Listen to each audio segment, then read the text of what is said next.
Oh, welcome. I think I fucked that up. Welcome to another episode of The Collective. I am one of your good looking hosts, Zack Mo. And I'm Collector. And he's Welcome Collector. back. Good to be Welcome here. back. We had a 2-week hiatus. Yeah, this is week 3. Right. That's 2 weeks. We didn't do it. Third week, we're doing it. Yeah, I was just emphasizing what you were saying. Well, we've missed you all very dearly. I'm sure you've missed listening to us ramble on about nonsense with Pokemon and not Pokemon. Yeah, so let me ask you a question. Go How for it. was your 2 weeks in collecting? You got 2 2 weeks weeks worth. in collecting. All right, so week 1. I forget why we didn't do the podcast week 1. I think I was like prepping. You were for packing. The trip. Yeah, I was like prepping to go. And I was tired. All right, so week 1, I think I was like doing like some restocking for the stream. So really nothing in the way of like personal collecting. It all kind of blends together, I guess. But when I was at my camping trip in Minnesota, why is my dog barking? I actually had some really cool experiences collecting. So I went up north. I went to this place called Ely, Minnesota, which is like as far north as you can go before you end up in Canada. Basically, you're at the boundary waters, and so it's like very up north vibes, like very much. And so we walked into the Lucky 7 gas station, which is where we buy our green worms, our green night crawlers, because that's how you catch walleye when they're biting. They weren't biting. But as soon as I walked in, I didn't skunk. No, I did not skunk. I caught one walleye, which is more than a lot of guys caught. It was not a keeper walleye. I only caught one walleye. The walleye were brutal. Pixor didn't happen. You didn't take a cool picture of you like this with your fish in your hand? With a 6-inch walleye? No, dude, I put it back in the waters the second it came off the hook. Those are like a staple on Tinder. Yeah. I wouldn't know. I've never had a Tinder profile, coincidentally. I was married, I think, before Tinder even came out. Yeah, me too. Well, anyway, I did not get skunked on the walleye journey, and it was weird this year. So it was like it was significantly warmer than it normally is, probably by an average of about 15 degrees, both during the day and in the evening. Normally, when we go up there this time of year, it's probably like in the 70s, and it was like touching 90 during the day. So the fish were a lot deeper in the water. And normally with walleye, you fish them kind of like on a ledge between like 8 and 12 feet on a shelf where the deep water turns into the shallower water. That's kind of where they like to hang out. But I think that like my personal theory is that they were just kind of like way deep at the bottom of the lake. So we really had a very hard time catching walleye. We did catch a lot of smallmouth bass, which was super fun. They're actually you didn't go down there and ask the walleye why they weren't hanging out? No, I did not go in the water. One of the guys actually, so we fished this lake called Lake Shagawa. It's a pretty big lake, and it's like notorious for structure, which is what makes it such a good fishing spot. So there are rocks and shelves all over the lake, but you can't see them, right? It's not like, the lake's not like clear. It's a lake. So there's hazard buoys throughout the lake because it's very big. You can take very large boats out on the lake. So there's hazard buoys for the boats to not hit rock, but otherwise you just have to rely on your depth finder or your fish finder or your knowledge of the lake, or we all, there's maps of the lake and things like that. One of the guys that was up with us this year jumped off the pontoon into the lake and dove into the lake, and he dove into 2 feet of water and just totally racked his face, like bleeding out of his face, scratched up his nose. Like, thank God the guy didn't break his neck. It was insane. I was not in the boat with him. Pictures? But, I didn't take any pictures. I saw it like after it happened. He was already back on the boat and was like dripping blood down his face. And then later that night, he was like walking around with an ice pack on his face. I was just grateful the kid didn't die because that was pretty scary. But that's the kind of lake it is. So like on this like shelf, the rocks underneath just, were standing up. It just happened that he dove at the wrong spot, maybe 4 feet further, into the lake away from shore, it was like 30 feet. Mhm. So it was just, he just picked a terrible spot. It was like bad circumstances. So thank God he didn't hurt himself. So no, I didn't get skunked on walleye. We caught a ton of smallmouth bass, which was a blast. They are way more fun to catch than walleye. Walleye, like I don't know if you've ever fished walleye. They're kind of a pretty specific fish to be going out for. But walleye are very they're known as elusive. It's like the elusive walleye is how they're kind of marketed, right? For like selling walleye memorabilia. They're called the elusive walleye. But they kind of like double tap. They double tap the worm, and you got to be very patient because they'll hit it twice, and then if they're gonna hit it, they come in and hit it again. But you can feel that double tap, and your normal reaction would be to set a hook. With a walleye, you Yeah. got to kind of let them play with the worm a little bit, and then you set them. But then when you're reeling in a walleye, they really don't fight very much. It's kind of like reeling in a stick. Mm. They're just like so slender, they just kind of glide right through the water. Smallmouth bass, on the other Opposed to hand, smallmouth, right? Yeah, fight like they're fighters. crazy. And so when they hit, we were catching hog smallmouth bass, dude, like big smallmouth bass. So when they hit, it's like, oh, I'm on. Like instantly that you're on. With the walleye, it's kind of like I think I might have one, might be a crawfish. Like you really can't tell the difference. You could have a monster walleye toying with your worm, and it feels exactly the same as like a little crawdad snipping at That your is what worm. she said. So anyway, we fished like crazy and caught mainly smallmouth. I caught a perch as well. I caught like a keeper perch, a 14-inch perch, um, which is very similar to walleye. One walleye, one perch, and like maybe 4 or 5 smallmouth bass. I was on the lake for like 2 days. Um, anyway, we were up north fishing, and we went to Lucky 7 to get these green night crawlers that were like, we all swear by red hook green worm, by the way. So if you're ever up north in the Boundary Waters fishing walleye, red hook, red number 8, snelled hook, green worm. That's usually the secret sauce. With or without spinner attached to your reel. That's up to you. Anyway, I walk into the gas station, I open the door, and I step in, and the very first thing in front of me is a giant Pokemon display. And I like couldn't believe it. It was just hanger packs of Twilight Masquerade. So I, Nice. I thought it was the coolest thing, man. Like I'm out in, quote unquote, the middle of nowhere. Like Ely is a populated area. It's a town. There's a university there and stuff, but it's really like the Great North. Like there's not much going on. There's like 2 gas stations, a Dollar General. This year they just got a Domino's. It was the first like chain they have up there. So that was really a cool experience. And so of course I had to buy a booster pack, pulled an unfair stamp, which I was like okay with. Not bad. And then when I was checking out at the counter, uh like the cashier was like, "Oh, cool, you're getting Pokemon. We have first edition Ward packs left." I'm like, "What's Ward?" So I guess like somebody in Minnesota designed this trading card game called Ward, and it's evidently a pretty popular game. And so I picked up a pack just to have one, so I have it like sealed over on the shelf.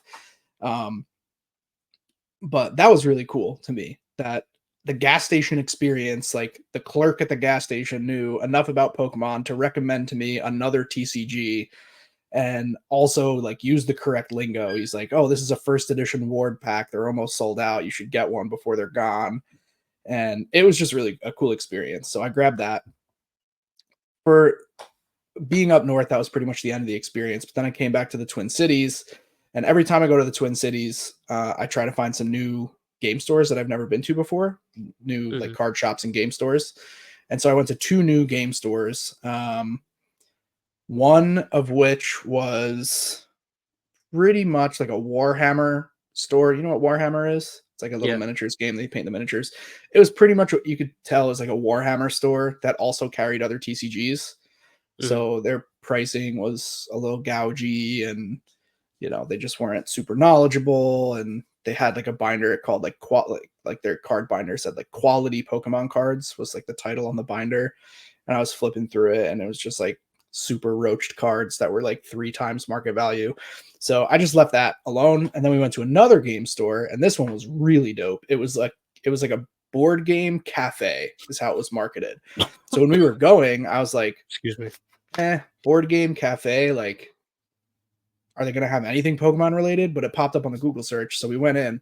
Place is massive. They have like 50 tables, private rooms, tons of board games for sale, but also like a massive catalog of board games. So you or like we could go in, for example, order a cup of coffee up at the register, borrow a board game for free, and play this board game on one of their tables, right? So I thought that was like really unique, really, really cool.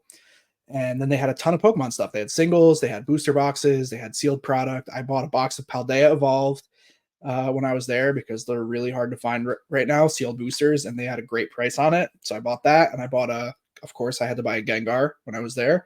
I think that might be all I actually ended up buying, but we talked a ton, and I had a really good time in that store. And they had a sealed box of Ward, which I was like, really cool. 500 miles south of this middle of the nowhere podunk gas station. And that confirmed the fact that it's actually a real thing. Maybe the gas station guy was just BSing me, right? But they had it at this other store too. And it was really, really cool because this other store was clearly like a multi-million-dollar establishment. So they wouldn't be sourcing something like that unless it was actually starting to pick up steam. So that was a really cool experience. As far as my Did weekend. you buy the box?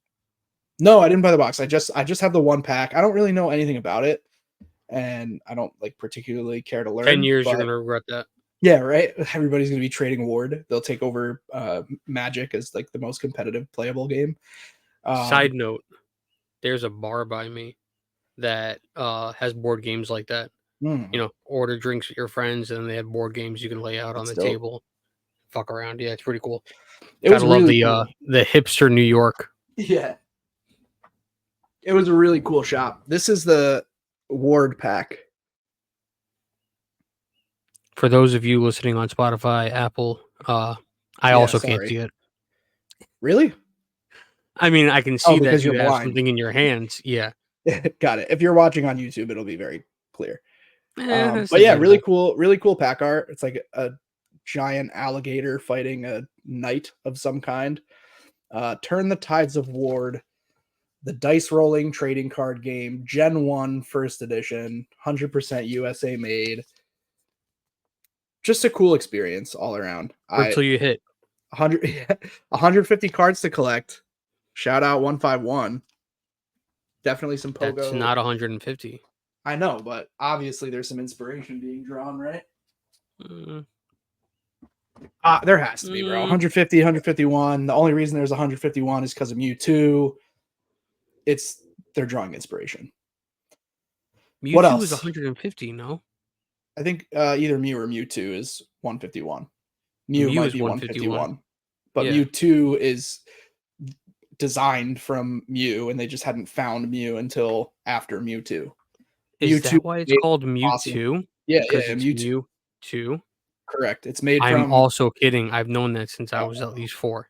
I hate you. I was just going to go into the whole story. You're such a dick. I think that was it for my... Oh, no. Another super cool experience. We're talking about this for a really long time, but whatever. Have you heard of Guy Fieri? Guy Fieri? Actually, it's Fieri, but yes, that one. It's Guy Fieri. I 1000% promise you it's Fieri, and he's very sensitive about it. But it's spelled Fieri. I know, it's not even his legal name, but he wants it pronounced Fieri, and he's very sensitive about it. So he was at a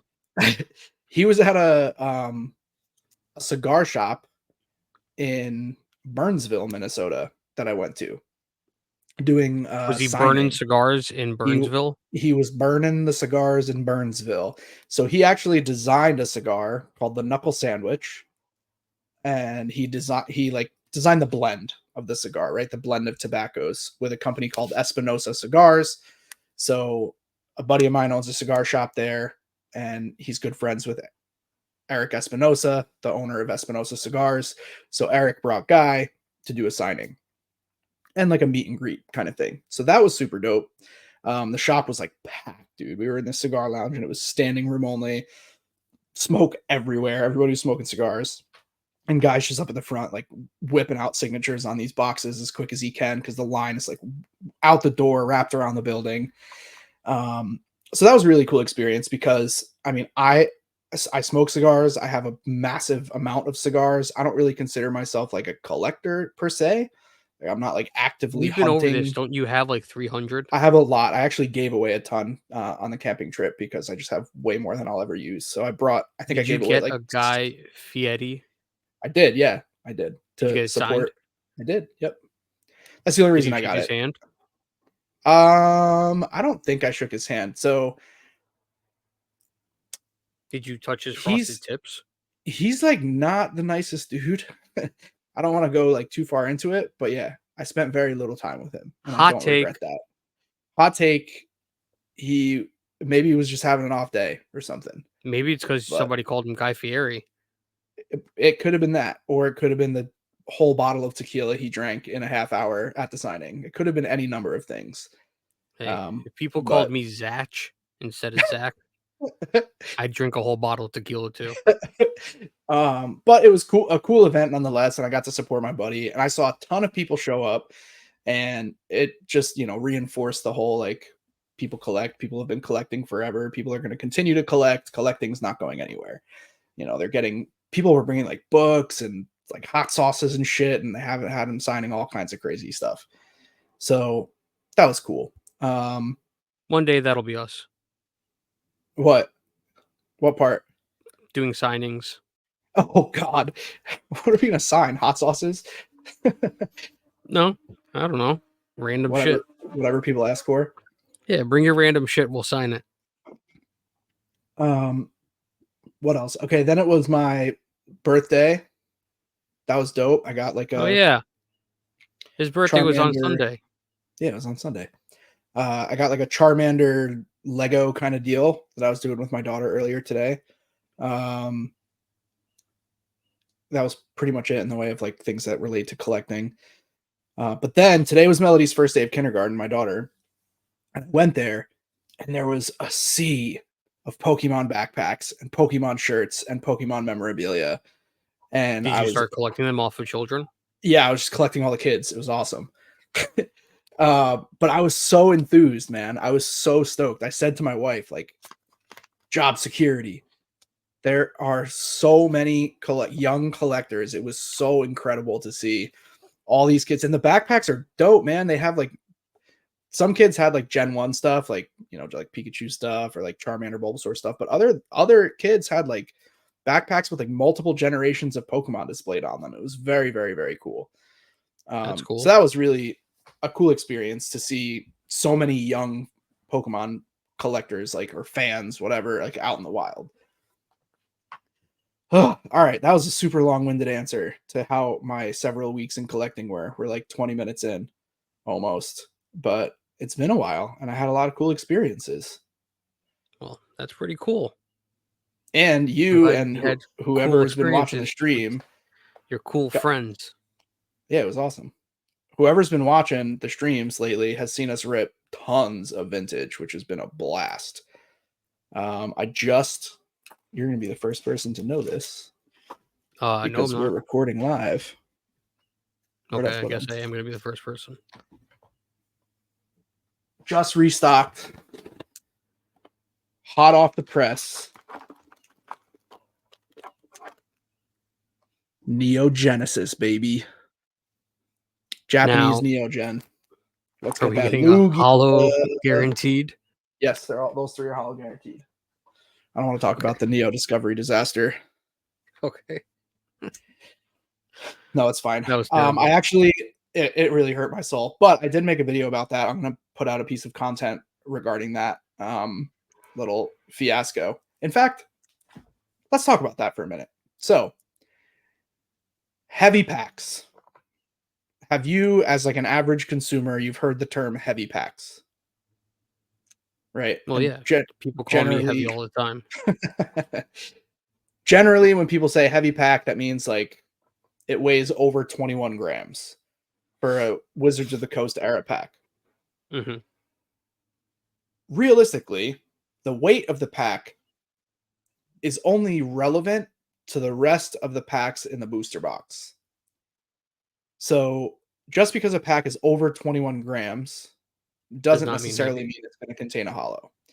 So as you know, and as anybody who watches my stream knows, I give a hollow guarantee, meaning if the pack is heavy, I'll show you the pack is heavy.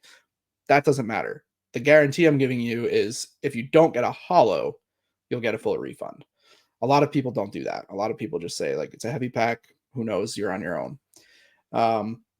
But I filmed the video, a piece of content, because I was feeling a little disheartened after 2 heavy packs came up dry this last weekend, where I ripped a light pack that I knew was hollow containing, and I haven't put the video up yet, but I'm going to illustrate. Like I'm going to go back because when I did that rip for that the first dead fossil pack, I weighed it first on stream. So I'm going to clip that out of the stream, 21.09 rip, no hollow.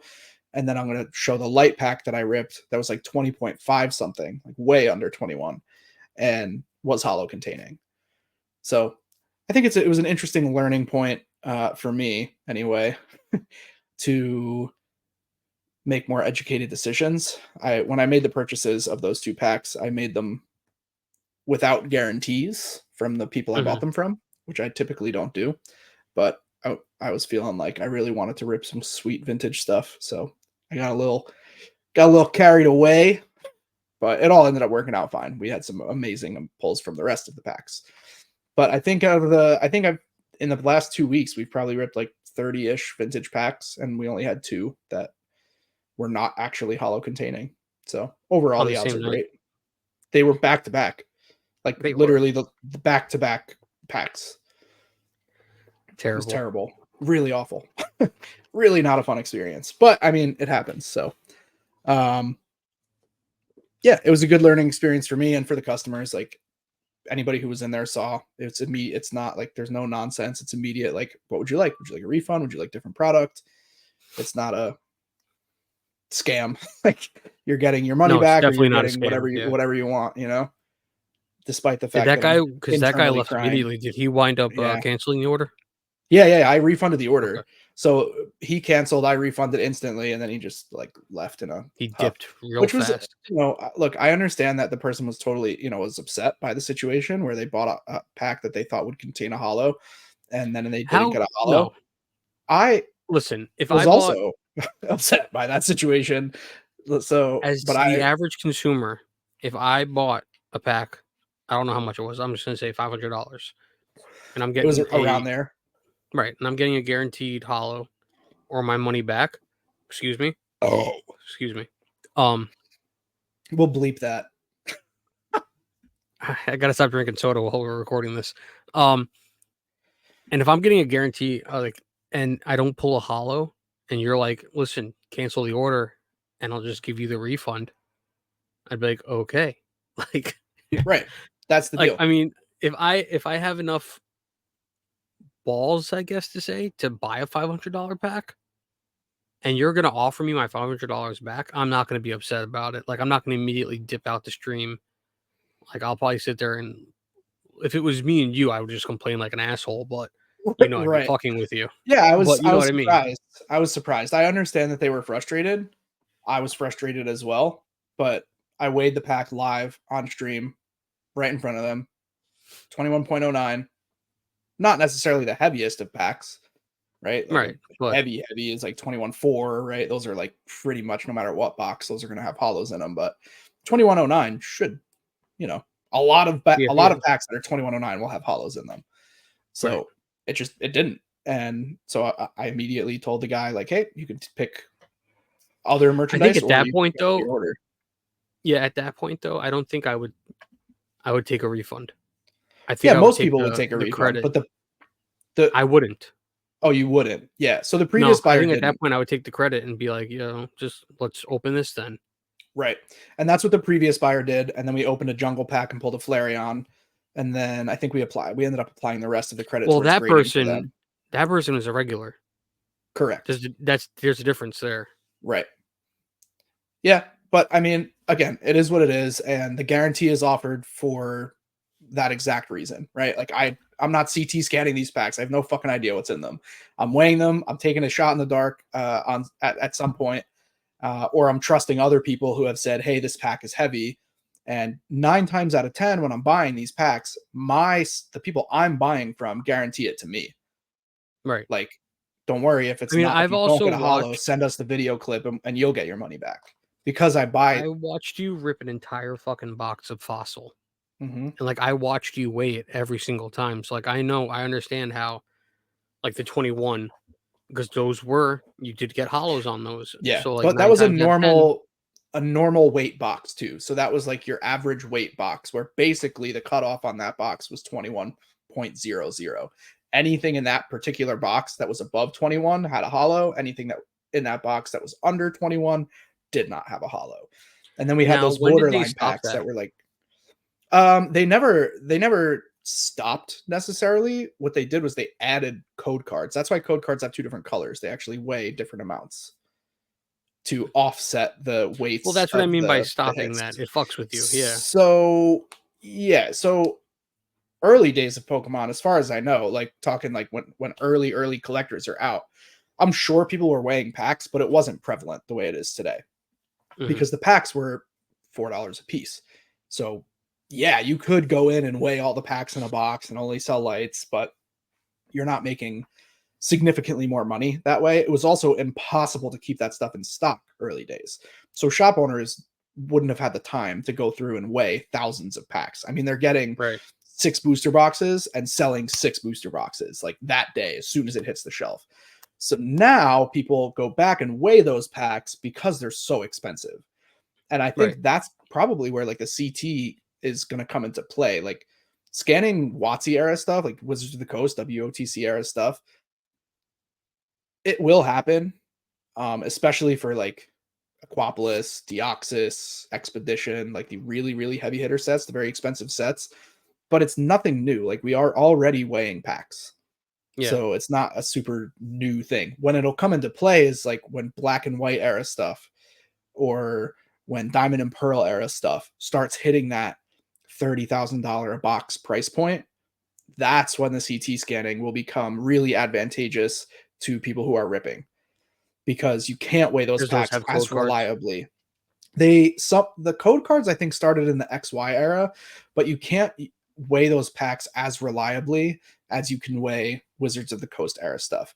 There's Gotcha. spreadsheets that you can look up that I reference all the time that have every pack ever. They have weights heavy and light and just a compilation of like from anywhere from 10 packs to 1,000 packs that they've opened of these sets.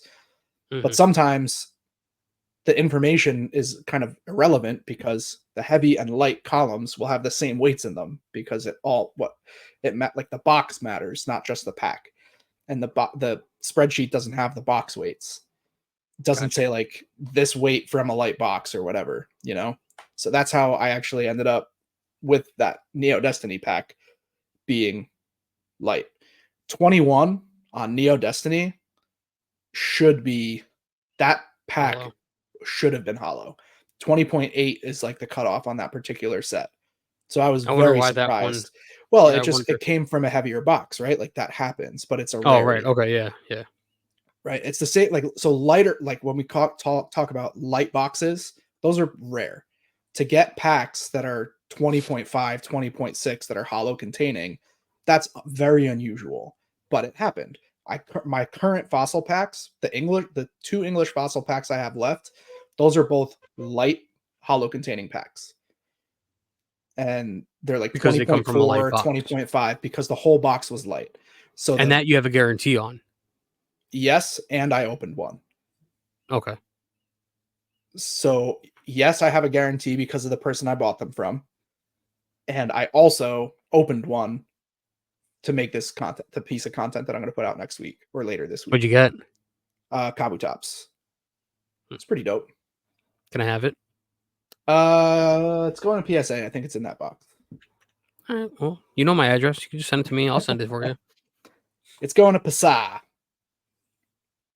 Um, Um, yeah, Jinx. that was a good little rant there, but There was something I was gonna say like 5 minutes ago, and I completely forgot. So that's Are fun. you going to teach me about a Pokemon? Is that what's next? Or the Well, market? I We're supposed could. to do the market first. I think that's exactly what I was going to say to you before. But Was I feel like how's I've the been market? talking for 30 minutes straight. You want to talk about a Pokemon first? Sure. And then I'll go into the market. So, it was the freshest request. So, shout out to fellow Collector Club member Rick Nah, don't shut up. No, that guy's a savage. in a He shot bad me in the way. head. He shot me in the head within 3 seconds He point of blank, you showed up in the game and he just ice. straight up shot It you. was just he was spawn camping, just waiting for me. Let me tell you, Just 30 headshot. minutes before you got on, we were discussing that he was going to do that. That's funny as And I hell. completely forgot about it. And he just point blank did not. Once he saw you, it was on site. That was Yeah, the it was instant. definition of on site. Nah, it was actually a ton of fun playing with him. But anyway, I think we got him fully addicted, by the way. shout out Rick. I think he's one of us now. He's in the He was Zack Mo gang. texting me all day about it. I actually renamed the gang, the Oh, posse, nice. What are we named the now? CC Outlaws, The the Collectors Club Collectors Club. Outlaws. Yeah. Hey, love that. Um. So back to what we were talking about, catching walleye. No, I'm kidding. Um. Uh. So Rick asked us to talk about our Pokemon highlight this week will be Lucario, Fire naturally, Pokemon. because Rick is a Lucario and Riolu nut. I mean, I think he's crazier about that than you are, Gengar. That's enough about Rick.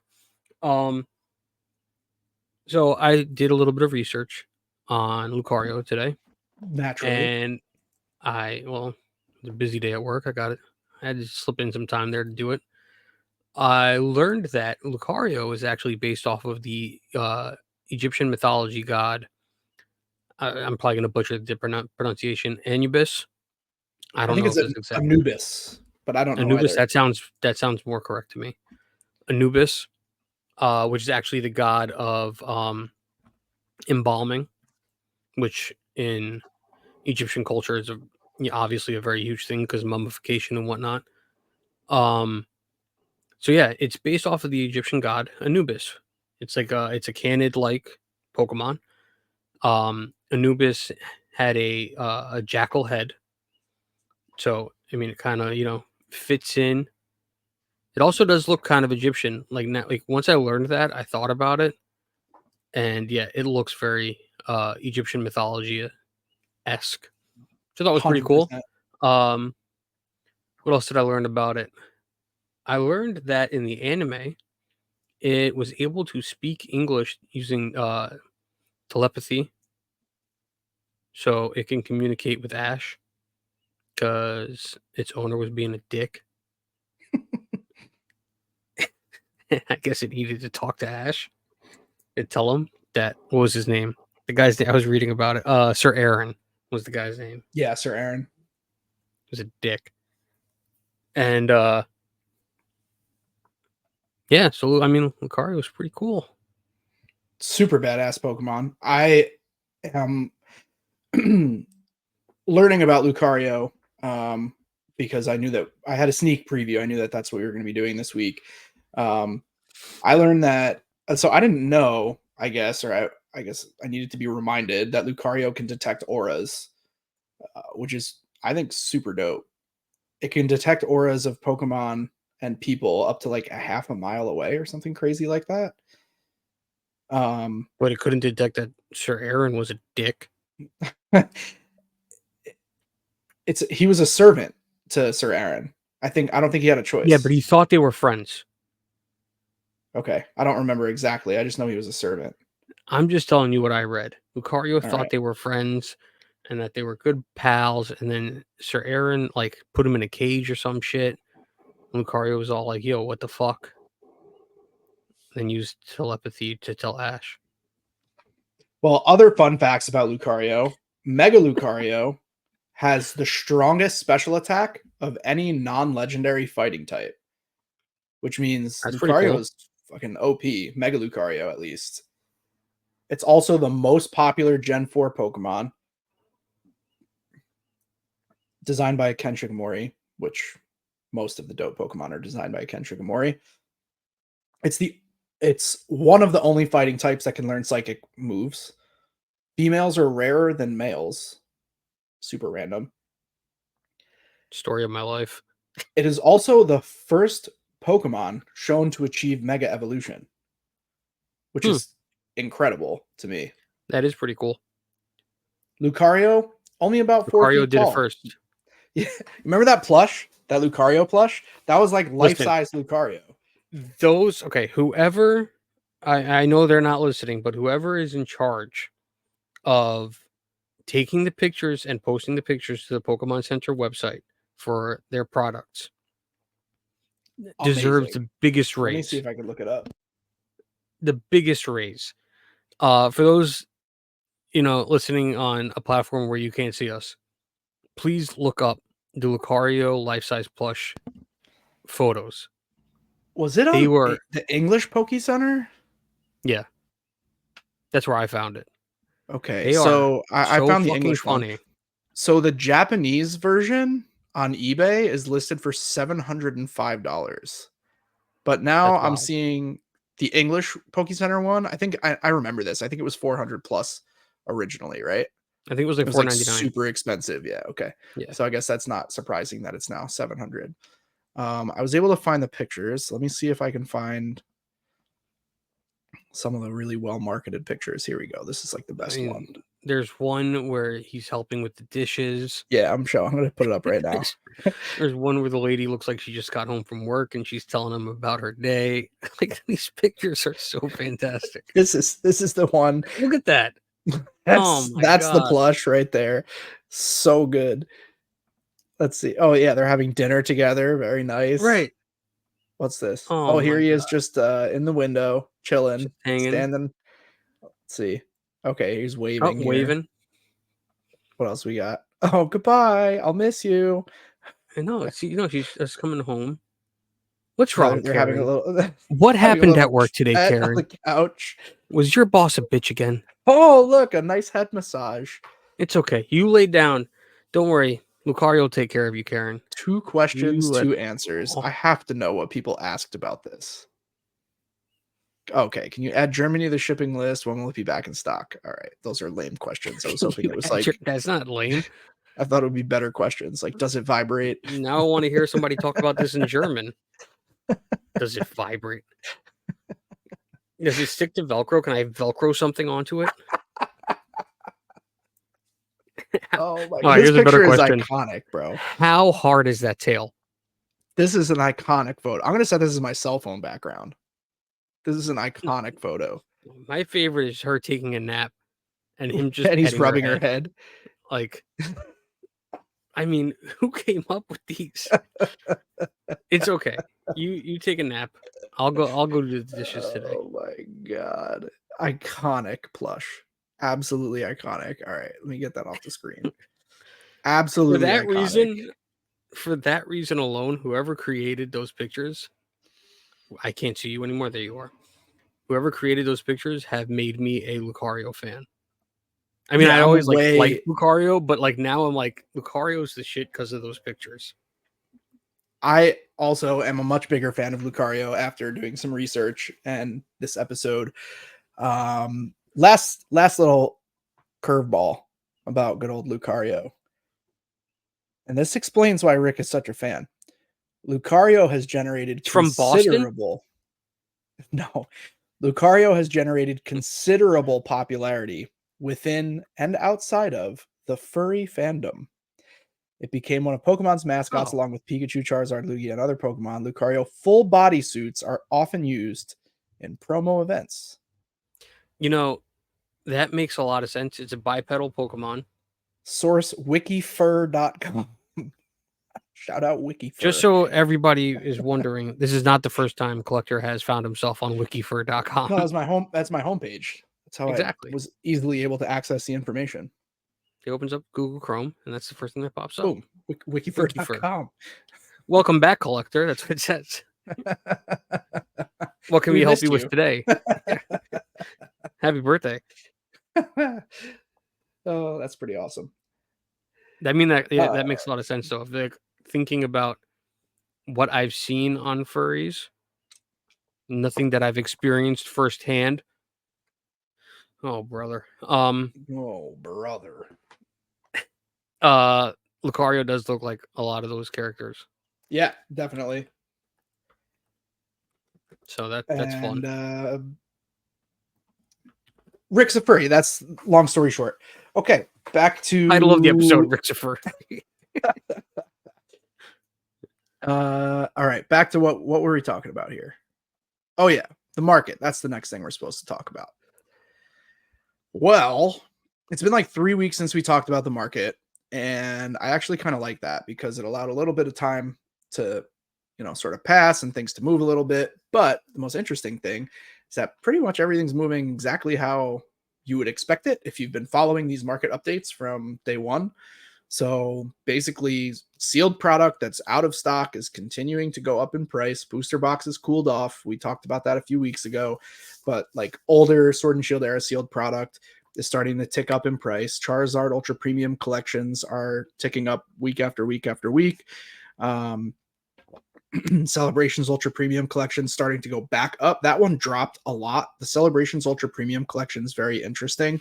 It dropped a lot when all the Sword and Shield era booster boxes took off because, well, this is my theory. There's only so much money that these sealed collectors who are kind of driving the market price of these items, there's only so much money they're putting into their sealed collection at one time.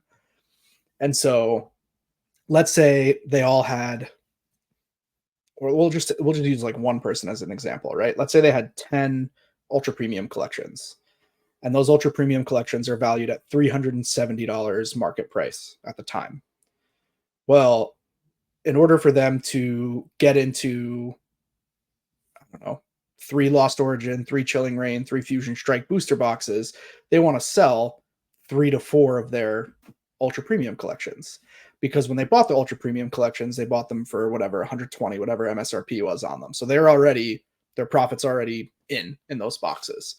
So they sell off a bunch. Well, that's happening with all of the sealed collectors at the same time. So now all of a sudden there's all these ultra premium collections that hit the market, and everybody's trying to sell theirs the quickest so they can buy these other booster boxes before the price continues to skyrocket, and we see the price drive down pretty quickly. You can line up the charts and see as the booster boxes for Sword and Shield are taking off, Celebrations UPCs along with a few other items are starting to go down. Now that all that has cooled off a little bit, everything's kind of course correcting. Celebrations UPCs are going back up. It's just really interesting to watch stuff like that happen time and time and time again. You'll see people, like if you follow a lot of these people who invest in sealed product and collect sealed product, you'll see trends like, okay, this is in the next 3 weeks, we're going to see a bunch of this flood the market. Like Crown Zenith will probably be one thing that a lot of people will be buying, but also a lot of people will be selling in the next few weeks. There's a couple new theories hitting the market right now. So Sword and Shield stuff is all kind of following the same track that we would expect it to. However, Scarlet and Violet is doing some very interesting things. We have not seen reprints of Scarlet and Violet sets the way we would have Sword and Shield era sets. There was so much inventory during the Sword and Shield era, and we're not seeing that at all during the Scarlet and Violet era. Right. Well, So you've touched on that. There was a massive amount of inventory on Sword and Shield, so maybe they're just correcting themselves. yes, Pokemon Company is not dumb. They're absolutely making corrections based on what they experienced with Sword and Shield. If you go to the Pokemon Center website, you can still buy Shining Fates Elite Trainer boxes on Pokemon.com, PokemonCenter.com. That's like crazy. Shining Fates Mhm. has been out of print for 3 years and they're still sitting on it. So they're not going to continue to make those same mistakes over and over and over again, right? They still have Silver Tempest booster boxes on Pokemon Center's website. And once those items sell out, then you'll see the price go up even more. But as of right now, they're still available on Pokemon Center because they printed so much of it. So we're not seeing that happen with Scarlet and Violet, and that's not really what we're used to with Pokemon. For Sun and Moon and Sword and Shield, we saw small-ish print at release. It gets eaten up. Reprint drives the price down. People, all the investors come in and buy whatever they could. They bought a little bit on first wave, see how it performs, and buy it all on the reprint. when the price is down, and then they just let it mature. But we're not seeing that right now. We're seeing Scarlet Violet sets mature at a very fast rate, much faster than Sword and Shield stuff did. So even the weak sets are starting to appreciate in value.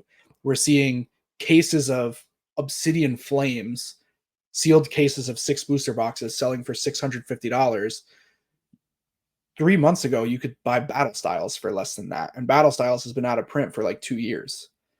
So the fact that we're seeing for $650, uh what would you think it would have been? typically Meaning, yeah, typically.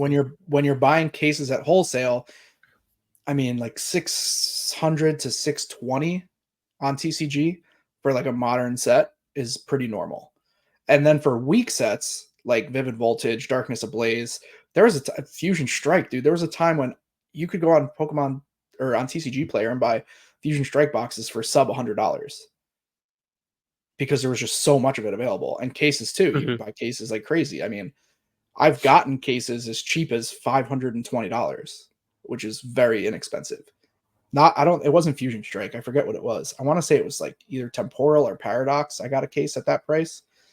Just from somebody who was trying to dump it, right? They bought too much. They got scared. They thought it wasn't ever going to go up in value and they dumped it and I picked it up. So you have to be, savvy of the market, but Obsidian at 650 this quickly is very strange. Very strange because So now, it's by far the weakest other than base set. So let's say, because we haven't seen a reprint of 151 English. We got booster bundles supposedly, and then we got the Costco stuff, but yeah, there's been virtually nothing. Right. So something like this, with now that we're not seeing it as we did with Sword and Shield, Sun and Moon, a reprint, does that mean that when let's just say they do the reprint, are the prices going to go down, or do you think it's going to stay high?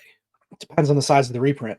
I don't even know if they're gonna reprint these early Sword and Shield sets. Like, I don't know if we'll see more Scarlet Temporal, Scarlet Violet sets. I don't know that we'll see another print wave of how they evolved or Twilight Masquerade. I think it was like one and done. We will get 151. There's no question we'll get 151. Because it was so who popular. Knows when, right? Who knows when it'll happen, but it's gonna happen. Like the mini tins were restocked on the Pokemon Center website recently. There's slowly but surely we're seeing a little bit more 151 like released out into the wild. We will see more. However, the size of the reprint will determine the price adjusting. So current status as of like 2 days ago on TCG Player, market price for a regular 151 ETB, not the Pokemon Center one, just a regular one. Market price is like $75 because they're that hard to find. That set was released 6 months ago, right? Or whatever, a year ago. Excuse me, whatever it was. Not long enough for the ETBs to be $75 a piece. But there's no way we don't get that answered with a reprint. So let's say we get a reprint and all we get is Alakazam and Zapdos boxes. Right? Let's just say that's, for whatever reason, that's what they decide to reprint. They won't. They'll probably continue to push booster bundles because they have the lowest cost of production. But let's just say we got booster bundles and Alakazam and Zapdos boxes. That's what comes out. Well, people still need ETBs for their sealed collections. People still need the Snorlax promo that's in the ETB. People still want that cool Snorlax box. So the price of the ETB probably won't drop all that much. Maybe $5, $10, but it's still going to be over MSRP as we see these other products come out. Now, if the reprint comes out and there's just masses of 151 ETBs and UPCs everywhere, like it was in early stages when they first released it, there were ultra premium collections where it's so easy to get. Same with ETBs, they were just everywhere. Then the price of those products will drop. But even the ultra premium collections are up to like 130, I think, for market price right now, maybe 135. I think I paid 120 for mine. Back in the day, that was that was MSRP. That was what they were supposed to cost. But and then with like TikTok and holiday sales, like the timing of it worked out so that people were selling them as cheap as like $80, $80, $90 in the very early days of UPCs coming out. 80, 90 was like the all-time low. Now they're up at like 130. So what, 60% increase? And I like if I was the Pokemon company, I wouldn't reprint the Ultra Premium collection. It's too much stuff. You got to reprint playmats. You got to reprint the promos. You got to remake Mm. the boxes. You got to ship all that stuff, right? It would make the most sense to reprint booster bundles because they're tiny little boxes. That's it. It's one box, 6 packs, no nonsense. So that's what I would reprint. And we're I seeing that want them now. to reprint ETBs. Yeah, I That's know. just my wish. You and everybody else.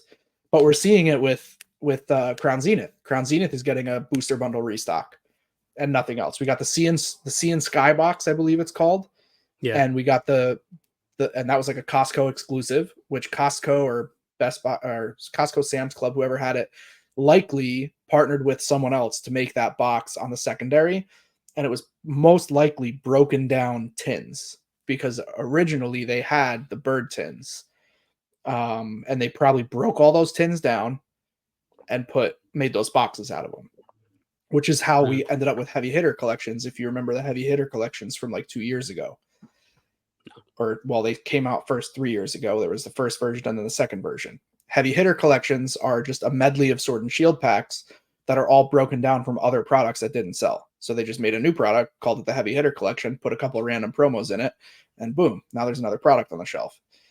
But those were Genius. a solid pickup. The heavy hitters, I'm strong on heavy hitters. I have a lot of those Just so you sealed. know, 151 reprint. When that does happen, I am going to be mastering that set again. Nice. I'm excited for 151 reprint. We'll get it. Japanese is ticking up in price again too. I mean, 151 is. I've been saying this since the beginning. We're getting a reprint, and it doesn't really matter. Ultimately, 151 is going to be an expensive set in the future. It doesn't matter. They can't. They're never going to print enough of it. So then why did you force me to sell my master set? I did not do You anything. tied my hands behind my Any back and any said, such "You thing. sell this." You wanted to sell your master set. I facilitated the sale. I don't really think selling singles is a big deal, personally. I'm fucking with you, as you know. So what was it, like $400 or $500, right? Uh, I sold something along with it. It came out to like 520, 530. Okay, so with $530 for 151, if I had $530 to invest into 151, the last thing I would buy would be a master set. So I Well, don't think you made a bad financial decision. At some point, that neither master do set I. will be worth I a needed the thousand. money at the time. It was a great financial decision. Right. At some point, that 500 would be worth 1,000 at some point down the line. But if you put that 500 into, let's say you were able to get them, right? Like ETBs, Alakazam, Zapdos, Booster Bundle, like one of each product, and you just put that 500 into it, it's going to be 4 times as valuable as the master set would be. There's Well, no question. taking this back to our early episodes, my collecting is more of not a return on investment kind of thing. Mhm. Like that, I just needed the money at the time. So I Right. had it and I was like, fuck it, I'm gonna sell it. Get some money out of it. So if I do a master set again, hopefully I won't find myself in a pickle where I need $500 again. Um, but yeah, I'm 100% remastering just for a personal collection. Sure. And And I sure, I think mean, 20 years down the line, if it's worth $2,000 and I need a new kidney because I'm type 1 diabetic, um, knock on wood, um, yeah, I'm selling it. right. I think it's all gonna be valuable. It's by far the strongest set we've gotten in Scarlet Violet, and it's gonna continue to. There's nothing that's gonna beat it until we get to the end of the Scarlet Violet era, and maybe we'll get some kind of high class that will beat it. We do have the tease of the Japanese high class coming out in December, which is going to be an Eevee focused set. But so people are already saying like Eevee Heroes 2.0, like Moon Kitty 2.0. However, it's going to have the terastallized Pokemon, which are very uh like divisive. All the sets have terastallized. Greninja's terastallized. They're all terastallized. Charizard from Obsidian. Every single major chase is the terastallized version. Terrapagus is terastallized in Stellar Crown, right? So I don't know if the appeal will be If it's imminent. terrestrialized, it already lost my appeal. Well, they're all terrestrialized. Everything is terrestrialized except for 151, which is why it's the most successful set, because Yeah, people because don't love Terra terrestrialized is evolutions. yeah, People because just they're don't love stupid. them. But several years from now, all those kids that I saw today with Pokemon backpacks, Pokemon shirts, we know megas, right? Like to us, like They're Mega gonna know Evolutions is throwback. terrestrialized. They're gonna be like, oh shit, that's a Terra. Like that's so sick, What a right? bunch of losers. Yeah, but losers who are gonna make your stuff worth a lot more money in the future. There's so much coming out. Losers. It's insane. We have so much cool stuff on the horizon. Well, from It's Stellar Crown, all I want is the Bulbasaur and the Squirtle. the Hydrapple is so sick, bro. How could you not want that Hydrapple? Because the That's my Bulbasaur and the favorite card in the Squirtle, set. because I have the Japanese of the Bulbasaur and the Squirtle that came in Yeah. that special deck box. I already have the Charmander in English because it was the Obsidian Flames promo. Hmm. Now I need those two. The And Bulbasaur is already selling for like $60 on eBay. how? It'll drop. Well, Stellar is like obtainable. People have it. People always get stuff like 2-3 weeks early and start ripping and selling singles. So Bulbasaur is already being sold. Terrapagus already sold for 200 at least one time. Yeah, but once it comes out, that's going to drop. Yes. Yeah. Well, So, we say yes, but look what happened with Greninja. Never really dropped. well, that was Greninja, and that was a really cool card. It was a Yeah, really you could great say it was art. Greninja. It was really cool, but it's Bulbasaur, and it's the best Bulbasaur art we've ever gotten. It is really dope. It is So who really dope. knows, right? Like Eevee, I called that Eevee since before we had it in Japanese. The very first time I saw that Eevee, I said, What's this it is at going to now? be a very expensive card. It's probably at like 60. I haven't looked it up. I can, but You don't have to. It's okay. it's gonna continue to be an expensive card, right? And so is the Bulbasaur. I think Stellar Crown is a banging set. I really do. Some people kind of hate on it. Like, I think it's banging. I think Shrouded Fable was a huge miss, tremendous miss. I loved Night Wanderer because of the structure of the Japanese booster boxes. That Hmm. set was a blast to rip. And you We really were I talking was down against about it that at first before it because came I out. don't like Yeah. the set itself. Like the chase cards are weird, right? Like I'm not a big fan of those legendaries. Like Pheasantipity as the number one card in the set is weird, but the format of the Japanese booster box, where you get 3 art rares, an SR, and an A spec in every box, makes the boxes super fun and exciting. And Hmm. I had a blast ripping Night Wanderer because it wasn't crazy hard to master. You didn't have to rip 100 boxes. Like it was a small enough set. It was very fun. And I love like the Gourgeist line is fire, in my opinion, in Night Wanderer. I loved a lot of the card arts that were basically art rare in that set. And so I Hmm. really enjoyed Japanese. But then we got Shrouded Fable, and the pull rates are just atrocious. Yeah, I've And noticed. so we're ripping like tons of, I didn't even restock it. Like I'm hoping that I get 0 ETBs. I want one for my sealed collection and that's it. I don't even want to sell them because it's Damn, not a fun set to rip. It was just that's like the fair. Greninja and the Kingdra boxes were incredible. I have them in my That's sealed what I got. Okay, collection. yeah. Other than that, I wouldn't touch Shrouded Fable again. Just an absolute trash set in my opinion. But now we have Stellar Crown and then Surging Sparks. And we know because of what's going on in Japan that after Surging Sparks, at some point, whether it's the next set or 2 sets out or 3 sets out, we're getting that Eevee set. They just filed trademarks for a black and white set. So it's like a half and half, but when we get it in English, it'll probably be 1. So we already know we have Surging Sparks coming out, which is Paradise Dragona, which is going to feature Dragon type Pokemon and Pikachu. We know we have an Eevee set coming out. We know we have a Rocket set coming out. We know we have partner Pokemon coming out, and we just found out a few days ago, or 2 days ago, I think, that Black and White trademark has been filed. So we have 5 sets that should, in theory, all be badass sets on the horizon.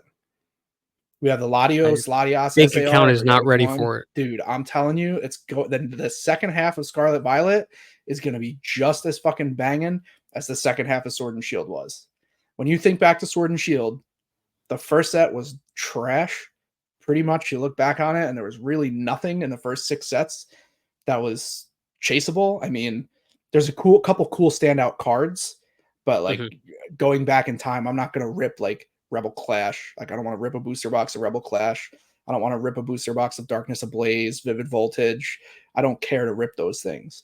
The fun didn't start until we Mhm. hit Fusion, Chilling, Evolving, Lost, Silver, Brilliant. Those 6 sets, all the alt art sets and the trainer galleries, like that's what defined the Sword and Shield era. The previous 6 sets Right. were pretty much dog water.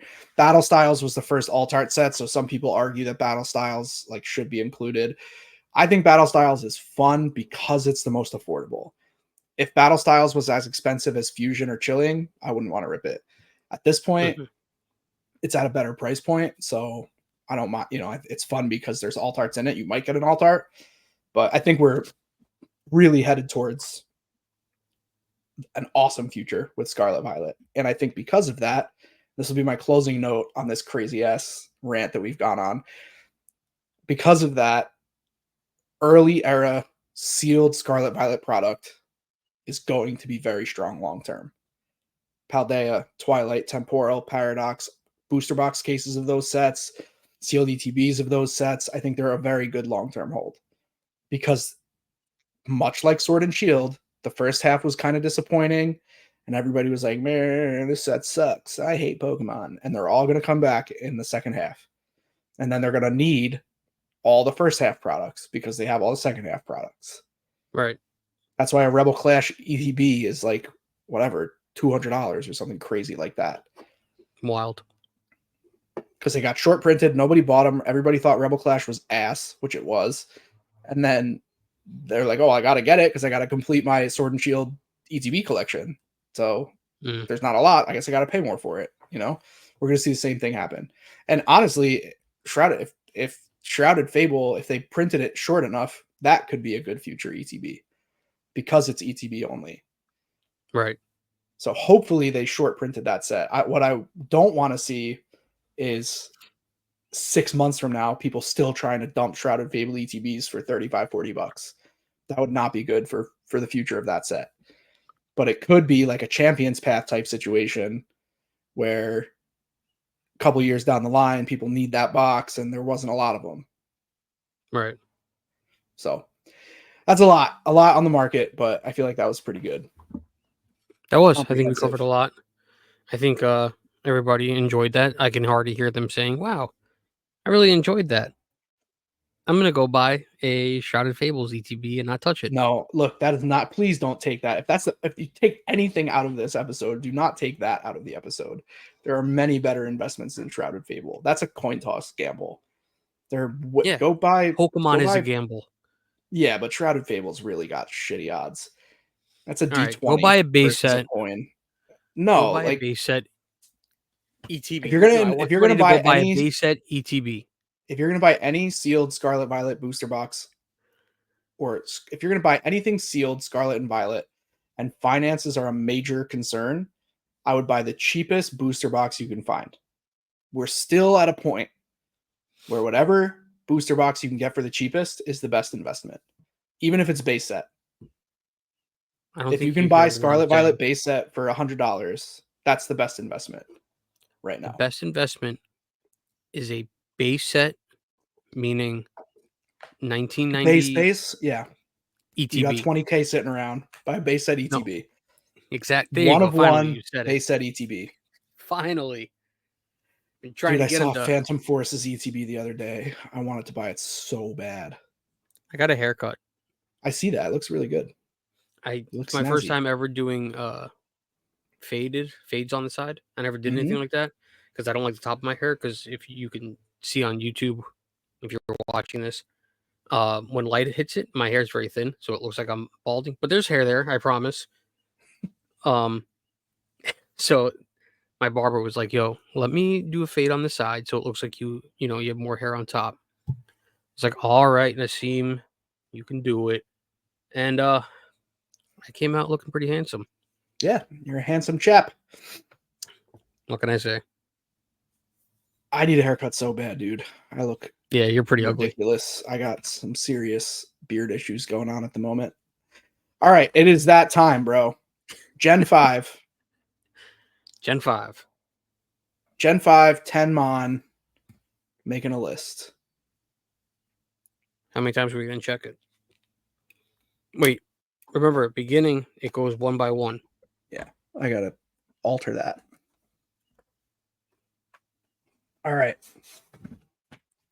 I got my paper and my pen. We're doing 10 Pokemon from Gen 5. For those of you that are new, we blindly rank a list of 10 from first to worst without knowing the 10 Pokemon on the list. And we do one generation at a time. This is our 5th iteration of the ranking. And we are going to start with Alamomola. Who? Alamomola, the little heart Pokemon with fins. Yeah, you got to give me a second here. My notes were all changed, and I don't know why. Alamomola. I really don't know the right way to say it, but I say Alamomola. That's what I've always said.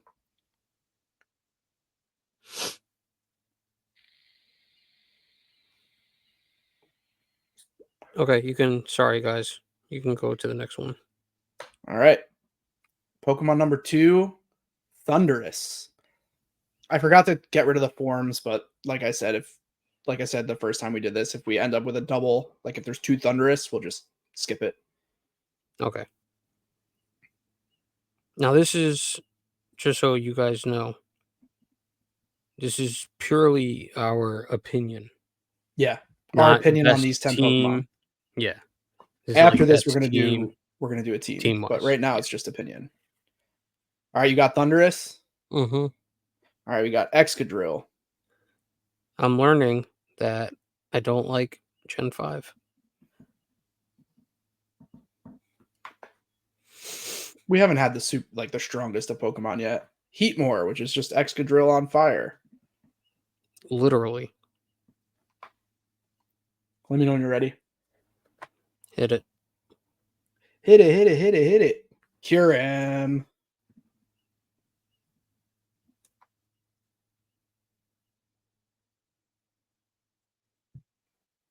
Oh, I forgot to put. Bear with me. Bearing.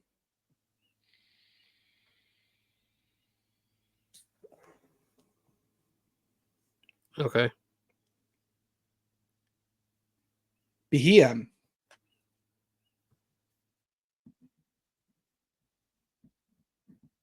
Bee-hee.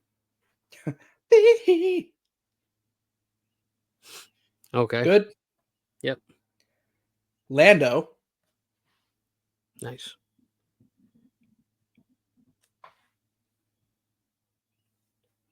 Ready. Escavalier.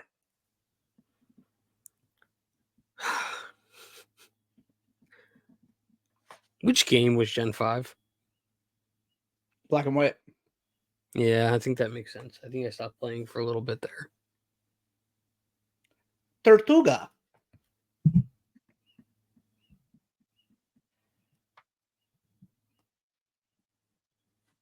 There are some fire Pokemon in Gen 5, though. Yeah, they're not coming up. One more, right? Volcarona.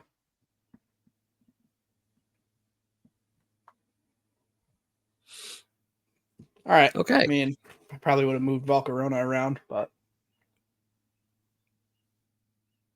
Starting with number 10, sure. Number 10. I wrote down Aloha. Alamomola. Yeah, that one. Escavalier was my number 10. Okay. I hate Escavalier. I think it's a very strange, dumb Pokemon design. But Gen 5 has some fire Pokemon, dude. Not right now, it didn't. Druddigon is Gen 5. I pulled up the whole list. Druddigon's Gen 5, Golurk's Gen 5, Pignite's Gen 5, Cofagrigus, Hydrogen. Zek and Reshi are both Gen 5. Darumaka, I love Darumaka. Oh, Patrat. I love Patrat. Well, Patrat. Unit Sarcasm. list. Embor's dope. Gen 5 sucks. All right, well, number 9, Alomomola. Heatmore. Sure. I put Heatmore. Yeah. Yep. Number 8, Excadrill. Beheum. Number 7. Because it's stupid. Number 7, Escavalier. Heatmore. Number 6, I think I had already filled 10, 9, and 8, but Escavalier would have also been one of those. number 6, Extra Jill. Behem. All right, so our 6 through 10 are the same, just in a slightly different order. Yeah, we just don't like them. All right, number 5, Thunderous. Tortuga. Okay. And I'm not mad at it. Number 4, Landorus. Hey, we got one. Hey. We should like do some kind of like if we match on one that we have to do something. You have to buy Or me a get hot to dog do and something. MSG. Number 3, Thunderous. My phone autocorrected to Skyrim, but it's Kyurem. Skyrim, it's Kyurem. Kyurem. I say Kyurem. It might be Kyurem, but I say Kyurem. I say Skyrim now. Skyrim. Number 2, Tortuga. Volcarona for me. Which I would probably, in retrospect, I would move Volcarona down, and then I would move Thunderous, Landorus, Tortuga each up a slot. So my number 2 would have been Thunderous, 3 would have been Landorus. Now, I'm not. I like Tortuga as a fossil Pokemon. I think it's actually a pretty cool one. I was always kind of a fan of it. Yeah, it's cool. Tortuga's cool. Yeah. I have no hate on Tortuga at all. Which leaves your number 1 being Kyurem. Absolutely. Kyurem. And I'm not upset at all that that's my number 1. Kyurem's by far the best on that list. My number 1, Volcarona. Oof. Now, I'm not a fan of the Landorus, Thunderous. I don't like them. And Tornadus. Yeah. I just don't like them. I don't mind them. I'm not like a tremendous fan, but they're definitely better than Heatmore, Excadrill, Alomomola, and Escavalier. I think they're too humanoid for me. Yes, I know they're floating, but I see that. I can see that. They just don't look like Pokemon to me. You know what I mean? Yeah, I get it. Yeah. They kind of look like genies. Yeah, I mean, they just don't look like Pokemon to me, so I'm not really a huge fan of them. Yeah, I get it. Damn, we have to try to make a battle party with these 6? With these 10. With these 10, yeah, that's what I meant. I mean, I know who I'm going to take. Wait, last week I think we changed it, didn't we? No, we did a battle party with this, and then we did another battle party. Yeah. Okay. From 15. So, battle party. Let's go. Let's make one. Okay, I'm done.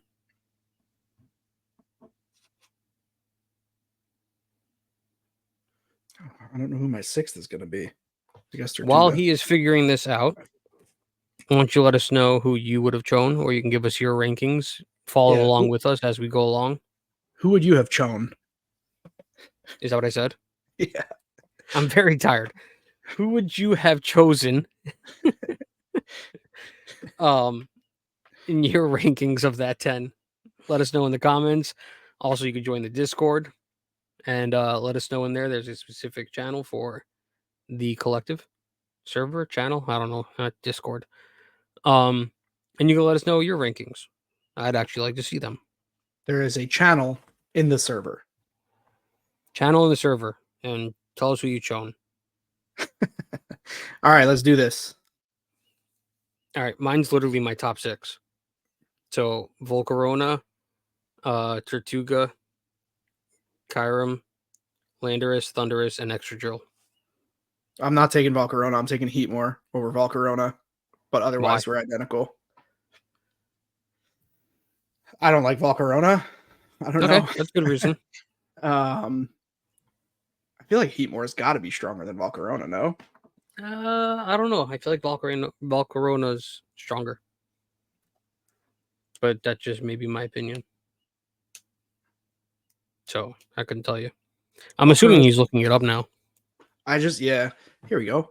Pokemon Go guide. Volcarona versus Heatmore. Volcarona stronger. Has a stronger attack, same stamina, much stronger defense as well. Volcarona's way better than Heatmore. So I'm beating you.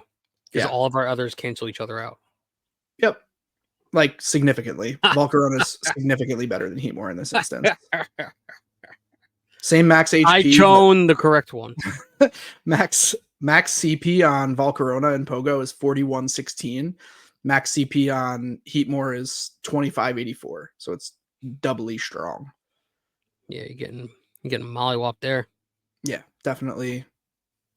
But you showed up to battle with a fucking Volcarona.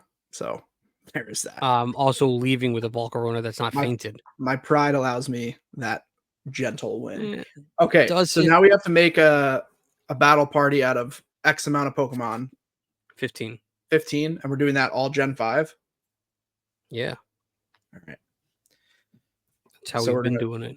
All right, we're going to spawn 15 random Pokemon, and we're going to recruit 6 of them onto our battle team. For those of you who can't see, I'm going to read them off. We have Golett, Archeops, Masharna, Dino, Watchog, Pidove, Beartic, Zebstrika, Chinchino, Tepig, Timber, Joltik, Roggenrola, Trubbish, and the OG motherfucking Heatmore. What a terrible fucking team. Oh, dude, holy shit. Can I take 6 Bearticks and call it a day? Oh, my God. All right. Oh, man.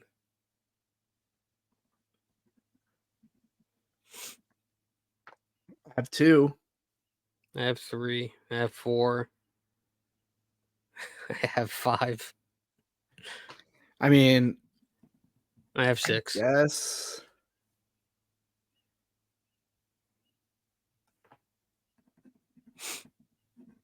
God, this is terrible.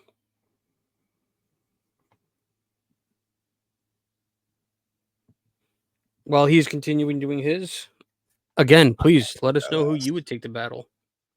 I don't want to fucking take that. I'd rather go with a fucking empty 5th slot. You need 6. I mean 6th slot.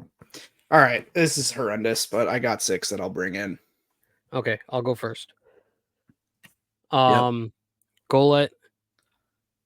Archeops, Dino, Beartic, Zebstrika, and your favorite Heatmore. We have a couple differences, actually. I'm taking Beartic. I'm taking Archeops. I'm taking Dino. And then instead of taking Heatmore, I'm taking Tepig. Because fuck Heatmore. He embarrassed me. Instead of Zebstrika, I'm taking Joltik. Okay.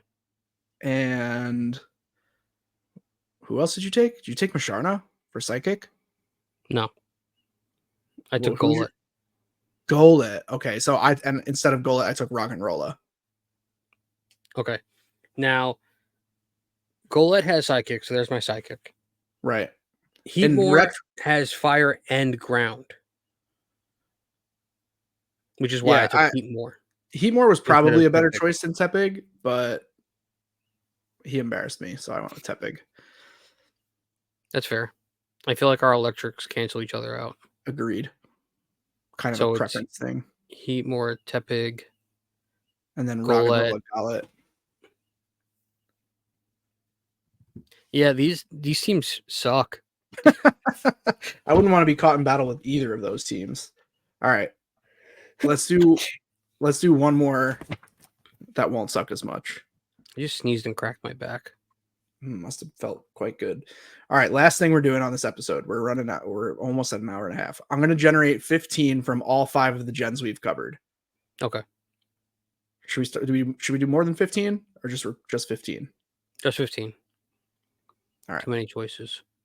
Here we go. Last battle party of the night. Generating 15 Pokemon. For those of you just listening, we have Sigilyph. What did you generate?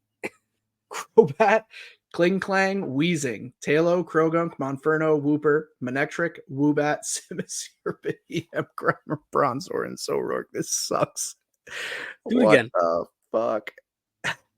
Hold on. Okay. We're going to do fully evolved from all 5 gens. Any type. But they're going to be fully evolved. Okay. All right. Okay. Now we're talking. Slightly better. Mesprit, Lilligant, Abomasnow, Beautyfly, Sudowoodo, Glysaur, Keldeo, Seaking, Garbodor, Golduck, Swoobat, Ho-Oh, Furret, Cherim, and Taurus. Tauros.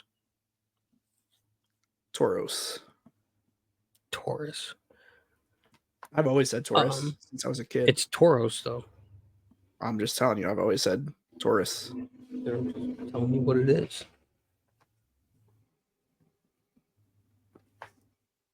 Oof. Wow. I don't love this. Neither do I, but I have a team. I'm too shy. I'm 1 shy. All right, I'm done. Got it. Okay. So I'm taking Mesprit, Abomasnow, Yep. Keldeo, the good old ex-girlfriend Garbodor. Ooh, okay. Golduck, and Ho-Oh. All right. I have Ho-Oh, Taurus, Golduck, Glysaur, Abomasnow, and Mesprit. So we're Tauros v Keldeo and Garbodor v Glysaur. Right. I think I take them both. Keldeo's beating Tauros. No way. Yeah, Keldeo's beating both of those. Get the fuck out of here. Keldeo beating Glysaur? No way, dude. Glysaur's strong. Didn't we have the same argument about Glysaur? Yeah, we did. Glysaur is like very strong. So is Keldeo. So is Garbodor. Garbodor's trash, bro. I would never put literally team. Oh, Google search result. Keldeo's high-powered water stab destroys Glysaur in a heartbeat. All right, Mega Slowbro can 2-hit KO Glysaur. So yeah, Keldeo, I think Glysaur is weak to Keldeo. Good. So now do Tauros and Garbodor, because that's what's left. Yeah, but that's not the matchup I wanted. Okay, well, that's not how it works. Well, it is. I get to choose. Taurus, Garbodor, Guardians Rising deck. I guess they were in a deck from Guardians Rising way back in the day. Top meta deck 7 years ago. Garbodor, Taurus, and Tapu Lele. Okay, cool. Fun fact. That's all that's coming up because it was such a meta deck. Well, the world will never know. I think Keldeo. Let's try Keldeo v Taurus. Keldeo v Taurus.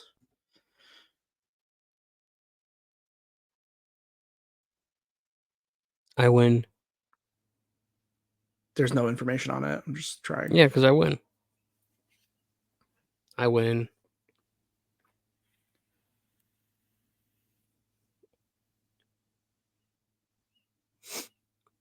Well, while you were listening to nothing, shit. Tell us how your week was. Keldeo counters Tauros too. Yeah, damn. That's Keldeo's why I OP. chose Keldeo.